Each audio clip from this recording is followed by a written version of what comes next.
बिस्मिल्लाहिर्रहमानिर्रहीम। Let's start the part 3 of the antiviral drugs. तो part 3 में हमने जो चीज़ पढ़नी है वो है इन्फ्लुएंज़ा वायरस।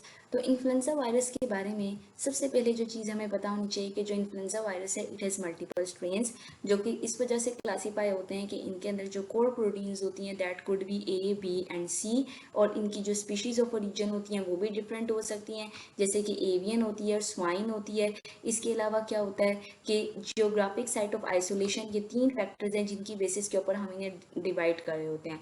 तो जो मोस्ट इंपॉर्टेंट है वो जो इन्फ्लुएंजा ए है वो है। इन्फ्लुएंजा ए इसलिए इम्पॉर्टेंट है क्योंकि जो इन्फ्लुएंजा ए होता है ये ओनली इन्फ्लुएंजा होता है जो पेंडेमिक्स कॉज कर रहा होता है। That's why it has a significance. अब अगर आप इसको देखो तो इसको हम लोग क्लासीफाई कर देते हैं टू द 16H।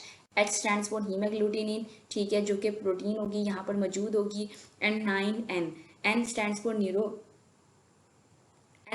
न्यूरोमाइनिडेज, ठीक है, जो कि नॉन सबटाइप्स होती हैं based on the surface proteins. अब यहाँ पर हम देख सकते हैं कि यहाँ पर अगर आप इसके स्ट्रक्चर में देखो तो ये इन्फ्लुएंजा वायरस का स्ट्रक्चर है, जिसमें ये क्या है, सबसे पहले उसके अंदर न्यूक्लियोप्रोटीन मौजूद है, उसके बाहर आपको उसका जो है वो कैप्सिड नज़र आ रहा है, कैप्सिड के बाहर उसका इन्वेलप नज़र आ रहा है। देन देयर इज़ हीमोग्लूटिनिन, जो हमने बात की कि 16H हीमोग्लूटिनिन है। फिर न्यूरोमाइनिडेज आ रहा है आपको नज़र, जिसको हम सीआरपीडेज भी कहते हैं। इसकी बहुत ज़्यादा सिग्निफिकेंस है न्यूरोमाइनिडेज की, क्योंकि हम जो ड्रग्स देंगे उनके मैकेनिज्म ऑफ एक्शन के लिए ये बहुत इंपॉर्टेंट है। तो अब हम लोग आगे देखते हैं। नाउ सबसे पहले देखते हैं कि इसमें कौन कौन सी ड्रग्स दे रहे होते हैं। तो इसमें 2 तरह की हम लोग ड्रग्स देंगे। एक वो होंगे जो कि वायरल अनकोटिंग इनहिबिटर्स होंगे, वायरस की अनकोटिंग नहीं होने देंगे, जिसमें एमेंटाडीन एंड रीमेंटाडीन आ जाती है, और न्यूरोमाइनिडेज इनहिबिटर्स आ जाते हैं। अभी मैंने आपको बताया that you have to remember the structure neuraminidase, जो कि यहाँ पर देखो मैंने आपको दिखाया। क्यों आपको ये याद रखना है, क्योंकि यहाँ पर ड्रग एक्ट करेगी,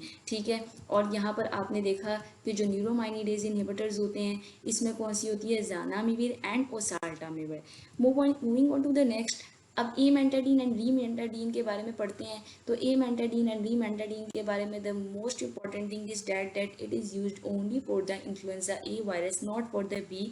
इसको हम क्यों ऐसे करते हैं, इसकी रीज़न हम अभी पढ़ते हैं, ठीक है। इसका मैकेनिज्म ऑफ एक्शन देख लेते हैं।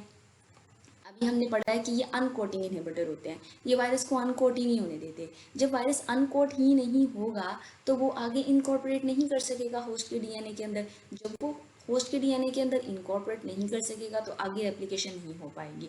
तो इस तरीके से ये अपना एक्शन परफॉर्म करता है। ये क्या करता है, ये वायरल जो मेम्ब्रेन मैट्रिक्स प्रोटीन M2 होती है उसको ब्लॉक कर देता है। अब ये क्या होता है, ये एक प्रोटोन आयन चैनल होता है। जब ये उसे ब्लॉक कर देता है तो क्या होगा कि जो वायरस होता है उसकी अनकोटिंग नहीं हो पाती और आगे रेप्लिकेशन नहीं हो पाएगी।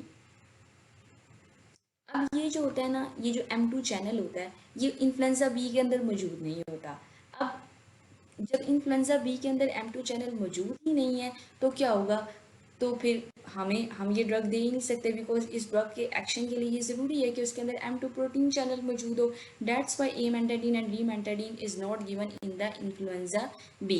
Bye the way you have to remember this कि amantadine and rimantadine are no longer given in the influenza viruses, ठीक है। इनको प्रीवियसली दिया जाता था, इनकी टॉक्सिसिटी होती है, इनको हम अब नहीं देते। ये भी है एक, तो ये आपने याद रखना है कि ये टेरोटोजेनिक भी होती है, इस वजह से हम अवॉइड करते हैं, अब इसको इतना ज़्यादा नहीं देते। इसके अलावा जो रीमेंटाडीन होती है ये 4 टाइम्स मोर एक्टिव होती है एज़ कम्पेयर टू द एमेंटाडीन। अब यहाँ पर हम लोग देख लेते हैं इसकी फार्माकोकाइनेटिक्स, कि ये वेल एब्जॉर्ब होती है, ठीक है, ऑरली, और ये ब्लड ब्रेन बैरियर को क्रॉस कर सकती होती है। अब यहाँ पर जो इंपॉर्टेंट चीज़ अभी है कि जो एमेंटाडीन होती है और रीमेंटाडीन, इनके मेटाबॉलिज्म के अंदर थोड़ा सा डिफरेंस आ जाता है। जो एमेंटाडीन होती है ये अनचेंज्ड यूरिन के अंदर जा रही होती है, मतलब कि लीवर के अंदर इसकी प्रोसेसिंग नहीं हो रही होती। जबकि जब हम बात करते हैं रीमेंटाडीन की तो लीवर के अंदर पहले उसकी प्रोसेसिंग होगी और फिर वो यूरिन के जरिए एक्सक्रीट हो रही होगी, ठीक है।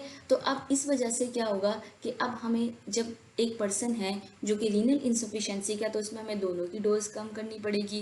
क्यों, क्योंकि दोनों ही यूरिन के जरिए एक्सक्रीट हो रही हैं। लेकिन जब रीमेंटाडीन की बात करते हैं तो जो हेपेटिक इंसफिशेंसी का पेशेंट है उसके अंदर हमें सिर्फ रीमेंटाडीन को कम करना पड़ेगा। क्यों, क्योंकि देखो जो रीमेंटाडीन है उसको लीवर चाहिए था मेटाबॉलिज्म के लिए, तो जब लीवर सही तरह काम ही नहीं कर रहा और हम रीमेंटाडीन देंगे तो हम बर्डन इंक्रीज कर रहे हैं लीवर के ऊपर। उसके बाद इसके साइड इफेक्ट्स देख लेते हैं। इसके साइड इफेक्ट्स में आता है कि ये सीएनएस साइड इफेक्ट कोज करता है, जिसमें ये स्केरी हेलुसिनेशंस कॉज करता है और ये लेस विद रीमेंटाडीन होते हैं। इसके अलावा ये जो होता है जीआई डिसफंक्शन कॉज करता है और ये जो एजेंट्स होते हैं वो टेरोटोजेनिक और टॉक्सिक होते हैं। That's why they are no longer recommended कि हम इन्हें इन्फ्लुएंजा वायरस इन्फेक्शन के अंदर दें। अब नेक्स्ट हमने पढ़ना है न्यूरोमाइनिडेज इनहिबिटर्स। उनको पढ़ने से पहले हमें ये बात पता होनी चाहिए कि न्यूरोमाइनिडेज एक्ट किस तरह करता है। So let's see what how neuraminidase act. So neuraminidase basically एक एंजाइम है, as you can see it from its name. तो जो न्यूरोमाइनिडेज होता है ये ग्लाइकोसिडिक एंजाइम होता है। ये क्या करता है, ये एक प्रोटीन के तौर पर ना इन्फ्लुएंजा की सरफेस के ऊपर पाया जाता है। अब ये क्या करता है, ये करता ये है कि जो ग्लाइकोप्रोटीन्स और ग्लाइकोलिपिड्स होंगे मेम्ब्रेन के अंदर, ठीक है, कौन किसकी मेम्ब्रेन के अंदर ये मौजूद होंगे, in the host cell membrane, उनको ये कन्वर्ट कर देगा into the sialic acid. Sialic acid release करवा देगा। जब ये रिलीज करवा देगा तो ये वायरस के जो रिलीज है उसमें मदद देगा इन्फेक्टेड सेल से। अब जब वायरस इन्फेक्टेड सेल से रिलीज होगा तो वो आगे क्या करेगा, वो अगले सेल्स को अफेक्ट करेगा। तो ये वायरस को अलाउ करेगा कि वो दूसरे होस्ट सेल्स के अंदर एंटर कर सके। अब हमने जो ड्रग्स देनी है वो कौन सी हैं, वो न्यूरोमाइनिडेज इनहिबिटर्स हैं, जिसमें ओसाल्टामेविर एंड जानामेविर आ जाती है। ये कैसे एक्ट करती हैं, ये सियालिक एसिड के एनालॉग्स होते हैं। इसका क्या है कि जब हम ये ड्रग्स देंगे तो वो जो न्यूरोमाइनिडेज एंजाइम होगा वो ग्लाइकोप्रोटीन, वो ग्लाइकोलिपिड्स को बाइंड करने की बजाय इन ड्रग्स के साथ बाइंड कर जाएगा। तो जब वो इन ड्रग्स के साथ बाइंड करेगा तो ये ड्रग्स जो होंगी वो क्या करेंगी, वो इस एंजाइम के साथ बाइंड तो कर जाएंगी, लेकिन क्या करेंगी, वो प्रोडक्ट में नहीं कन्वर्ट हो पाएंगी। ठीक है, वो प्रोडक्ट में कन्वर्ट नहीं हो पाएंगी और इस तरीके से कम्पिटिटिवली इनहिबिशन हो जाएगी विद द कम्पिटिटिव इनहिबिशन हो जाएगी किसके साथ, इन ड्रग्स के साथ। ठीक है, कम्पिटिटिव इनहिबिशन हो जाएगी एंजाइम की। और क्या करेगा, ये क्लम्पिंग करवा देगा। जो न्यूली रिलीज्ड इन्फ्लुएंजा वायरोन्स होंगे वो आपस में क्लम्प कर जाएंगे। ठीक है, और जब वो आपस में क्लम्प कर जाएंगे फिर वो क्या करेंगे कि जो इन्फेक्टेड सेल होगा ना उसकी मेम्ब्रेन के साथ क्लम्प कर जाएंगे, रिलीज नहीं हो पाएंगे। जब ये रिलीज नहीं हो पाएंगे तो ये आगे दूसरे सेल को भी इन्फेक्ट नहीं कर पाएंगे। तो अब यहाँ पर क्या होता है कि इसको हम दोनों में ही दे रहे होते हैं, ए और बी में, क्योंकि neuraminidase is present in both these viruses. अब देखो, अगर हम इनकी थोड़ी सी फार्माकोकाइनेटिक्स देख लें तो जो ओसाल्टामेविर होता है इसको हम ऑरली दे रहे होते हैं और ये गट और लीवर के अंदर एक्टिवेटेड होता है। तो इसको याद रखने का बहुत आसान तरीका है, वो ये है O फॉर ओसाल्टा एंड O फॉर ओरल। ठीक है, जब हम जानामेविर की बात करते हैं तो इसको हम इंट्रानेजली और इनहेल दे रहे होते हैं। इसको आपने ये चीज़ याद रखनी है। देखो, influenza viral infection is the respiratory tract infection और ये मोस्टली हमारे जो होता है वो एयर पैसेज वे के जरिए एंटर हो रहा है, नोज के जरिए एंटर हो रहा है। तो जब हम इनहेल या इंट्रानेजली देते हैं तो उसका पर्पज़ यही होता है कि जो इन्फेक्शन जहाँ से है सबसे पहले उस साइड से प्रिवेंट किया जाए कि वो इन्फेक्शन फर्दर स्प्रेड हो। ठीक है, और अगर वो बहुत ज़्यादा स्प्रेड हो गया तो फिर हमें ओरली भी देना पड़ेगा। और हमारी जो प्रोटोटाइप ऑफ द ड्रग होती है वो इसमें ओसाल्टामेविर होती है।